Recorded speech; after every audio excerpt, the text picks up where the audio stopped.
Hi everyone, this is a wool bag where you condition your knuckles, arms, elbows. If you do use pellets, use the fish tank pellets. Why? It's because they're the smoothest ones that I could find. Also, I'll put wood in it. You can put sand, that'd be good enough. Or just hit your normal boxing bag without your gloves. But there is a way to hit and condition your knuckles. Don't use it like a boxing bag. When you do strike and keep your hands on it. Let the knuckles absorb the vibration, but don't strike it like you're gonna strike a boxing bag. You're gonna strike and keep your hands on it. Strike, keep your hands on it.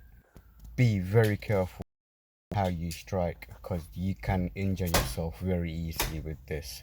This is a slow progress and it takes a long time. Also, duct tape where you're gonna strike, it stops you from getting cut knuckles, so ease into it like I'm doing, and once you get comfortable with it, then you can take the tape off. Hope this helped. Please do subscribe and press the bell button. Take care and keep training.